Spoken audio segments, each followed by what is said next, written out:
প্রণাম জানাই আমাদের পিতামাতার শ্রীযুগল চরণে, যাদের অশেষ করুণায় মানব রূপে আমরা এই ধরায় এসেছি।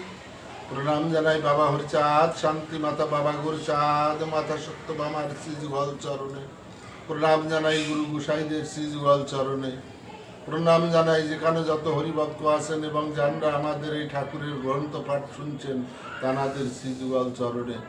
আমাদের এই ঠাকুরের গ্রন্থ পাঠ চলাকালীন যদি কোনো ভুল ত্রুটি হয় নিজে গুণে ক্ষমা করে দেবেন, আশীর্বাদ করবেন আমরা যতদিন বেঁচে থাকি যেন সঠিকভাবে এই ঠাকুরের নাম করতে পারি। জয় হরি বল। শ্রী শ্রী হরি নীলামৃত ভক্ত গোলক কীর্তনিয়ার উপখ্যান।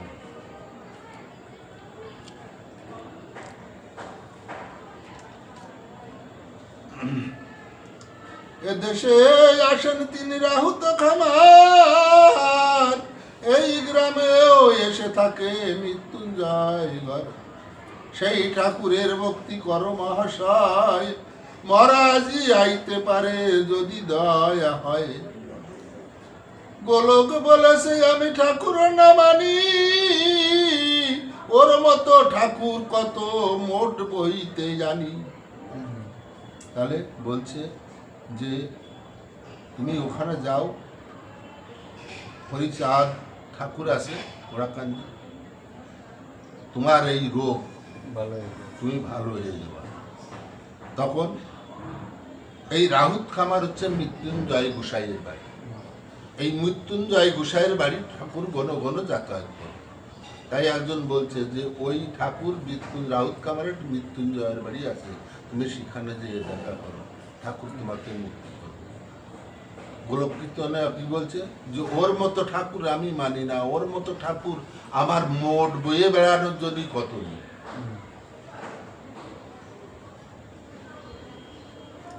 সবে বলে নিকটেতে আসেন ঠাকুর, রাহুত খামারে গ্রামে নয় বেশি দূর। চলো মোরা ধরে লইয়ে যাই সেই বাড়ি, গোলক বল রে দিলি ভবন দিপারি। একেবারে এসেছে গৌরাঙ্গ নিতাই, আজ বুঝি উদ্ধারিবে জগাই মা দাই। যেমন গৌরাঙ্গ মহাপ্রভুকে যখন জগাই মাদাই মেরেছিল, কলসির কানা দিয়ে কপাল কেটে দিছিল, তাই বলে গৌরাঙ্গ মহাপ্রভু কিন্তু জগাই মাদাইরে প্রহার করেনি, মারেনি। মারতে গেছিল, মারতেও দেয়নি, তাই না? তাই বলছে মেরেছে কলসির কানা, তাই বলে কি প্রেম দেব না? তাহলে সেই জগাই মাদাইকে উদ্ধার করেছিল গৌরাঙ্গ মহাপ্রভু। এখানে গোলক কি বলছে, ওর মতো ঠাকুর আমি আমার মোট বইতে আনি। তবু ঠাকুর নীরবে আছে, এই গোলককে উদ্ধার করবে। যেমন জগাই মাদাই গৌরাঙ্গ মহাপ্রভুকে ধরে উদ্ধার হয়েছিল, আর এই গোলক নিয়ে হরিকে ধরে উদ্ধার। রঘু কীর্তনের বেটা গোলক কীর্তনে, ওর মতো ঠাকুর তো আমরা মানিনে। কোথাকার বেটা এসে ঠাকুর কেলায়, ওর মতো ঠাকুর আমার জুতা বয়।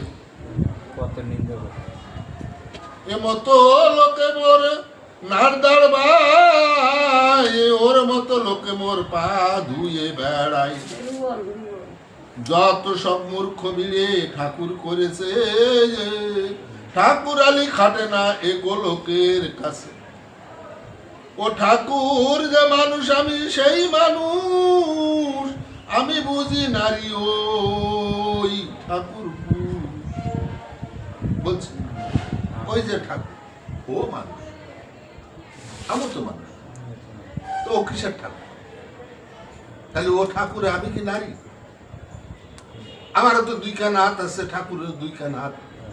আমার দুটো চোখ, ঠাকুরের দুটো চোখ। আমার দুখানা পা, ঠাকুরের দুখানা পা। তাহলে আমি যদি মানুষ হই, তাহলে ও ভগবান হবে কি? ও তো মানুষ। কে বলছে? গোলক কীর্তন। যা থাকে কপালে হবে হয়, হোক ক্লেশ স্বয়ংে বলি অবশেষ আত্মপরিজন আর প্রতিবাসী লোকে সবে মিলে বলে কয়ে বোঝালো গোলকে।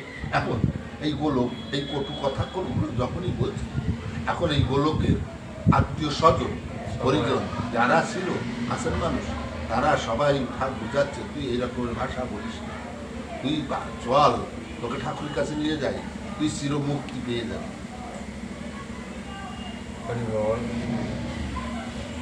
এ সময় গৌরব তোমার ভালো নয়, অহংকার ছাড়ো এই অন্তিম সময়।